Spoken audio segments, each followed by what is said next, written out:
Yo, what's poppin' YouTube? Welcome back to the channel. Zach Lesage here. We're going to be going over the Late Night Series number 34 events. So we had 280 players, which was absolutely amazing.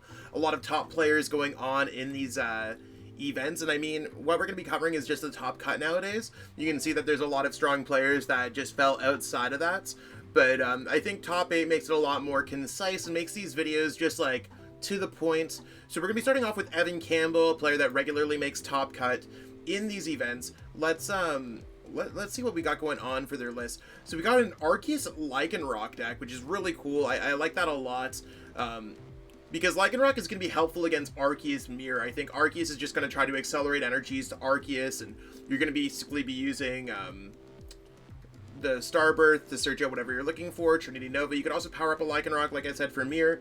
Thing that I'm not a fan of, or I don't necessarily know, is if Bibarel is the best way to be rolling with an engine like this. It's not bad, it's interesting, right? And I think it's one of those things where interesting is a key word, because we don't know if Inteleon's better, Chinchino, Bibarel, but obviously they made top 8. It's pretty cool. There are some inclusions like Avery, where I don't know if I'd like to see Avery here. I think I'd almost like to see a Charon's Care and then see like one Collapse Stadium instead of Path to the Peak.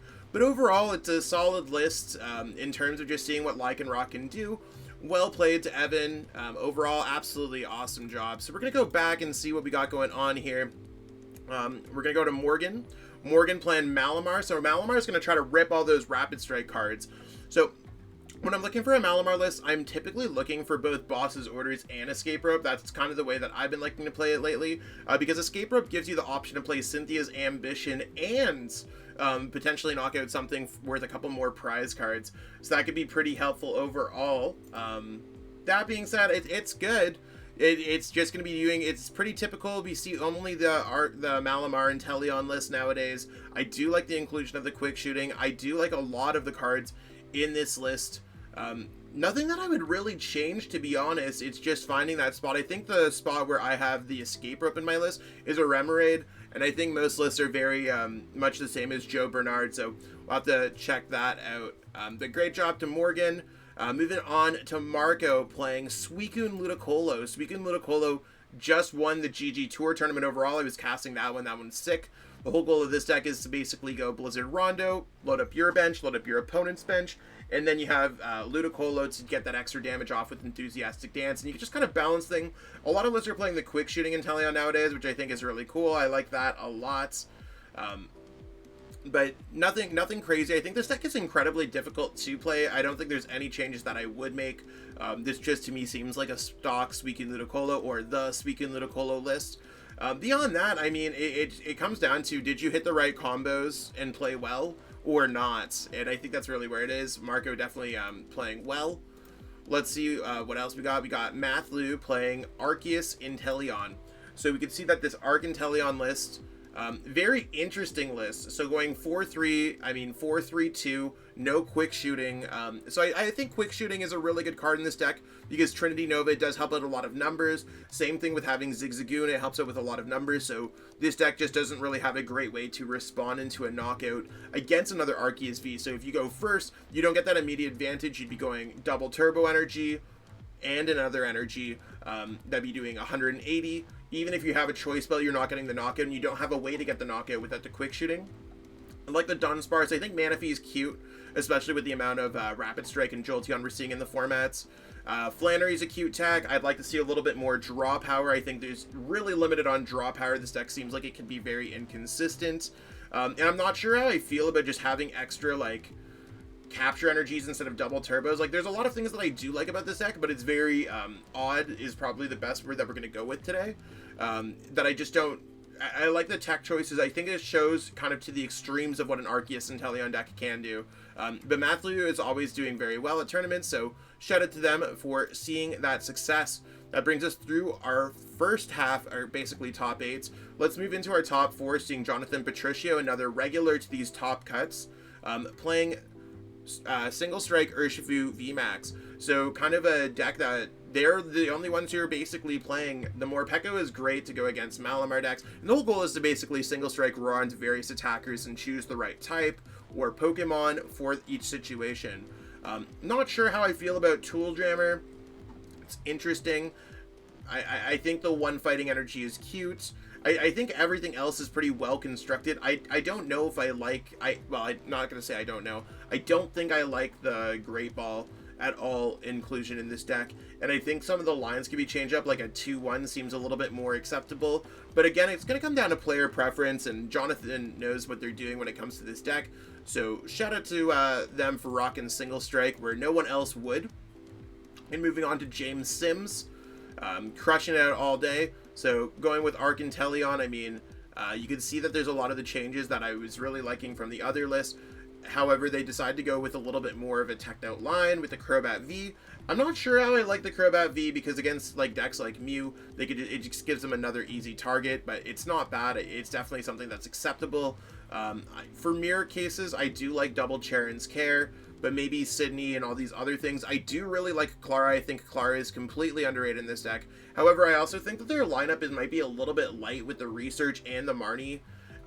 And the Melanie, like only 3 draw supporters. Even though you could search things out, it could just be really difficult if your opponent gets an early Path or an early Marnie against you. A lot of their choices are very good. Their energy line scares me at 9. Even though they play the Clara, I think that if you run into a deck like Whimsicott, it could just be game over, and you might not be able to get enough energies accelerated to your Pokemon. So definitely some things that I would personally change up, but otherwise I like the consistency with the Quick Ball, Level Ball, Ultra Ball, and Evolution Incense. So great call on their behalf over there. That takes us through our top 4. We will be moving into our double Mew finals. I know not every single person likes seeing Mew, but here we are seeing Mew up in here. We got Mew VMAX. I like this take on Mew VMAX. I think 4-2 is acceptable. I didn't like it at first, but I now like it a little bit more. Quite often I'm discarding a Mew VMAX. This just stops me from discarding it. Maybe 4-3 is much better. We'll have to figure it out. I'm going to test it out at some point and see what's up. I like the one cake of Marnie. Like, there's a lot of really cool things that are going on with this list. And I don't think that there's anything wrong. It just has a bunch of spots for techs. It's a teched out Mew list, and I think that's kind of, again, one of the extremist teched out Mew lists, with going with the 2-switch, 1 escape rope, an echoing horn, a tool jammer, the Tower of Darkness. So it's interesting. Interesting is the key word. Try to push Mew to its limits and see what it can do, right? Everyone gets a little bit lazy with this deck, and it's one of those things that it can happen. So shout out to Angel22, and we're going to be moving on to our champion, Wade Days. So we do see that another list basically running 3-2 Mew here was able to win. So they have the Psychic Energy, Fog Crystals. I mean, I don't like 3-2. I think Mew V is the best starter in the deck because it has free retreat, quite literally, and it evolves into Mew VMAX, so it's a main component. We see some decks like Dark Toolbox that just run like a Snow Form, Cast Form, just for free retreat, or a Tapu Koko. Those are things that they literally play in their deck just because it has free retreat. This has built-in free retreat, so I'd like to play 4. Everything else seems fine. I don't really see any issues. So I would basically just cut a Fog Crystal for a Mew V, and everything else seems a little bit more acceptable there. I think 1 Choice Belt is a little bit low, and 2 Rose Tower is a little bit gutsy, but if you avoid the right matchups, that's all good. Let's take you through the run real quick. We did not get a grand finals because a lot of players, and basically anyone after the top 8, just didn't stream their games. So it's unfortunate that they were not able to.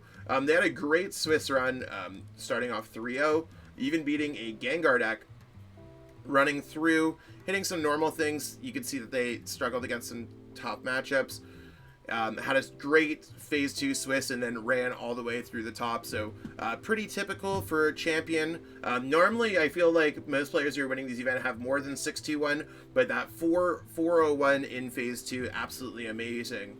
So if you want to check out the standings for this event, it is on the Play Limitless websites, and I have all the events linked there, so if you want to check that out, that's absolutely amazing. If you are trying to pick up any of the cards for these decks, go to ptcgeostore.com, plug in code ZLassage5 to save 5%. You can also go to atlastcg.com, plug in code ZLassage8 to save 8% on your next order of Pokemon physical singles.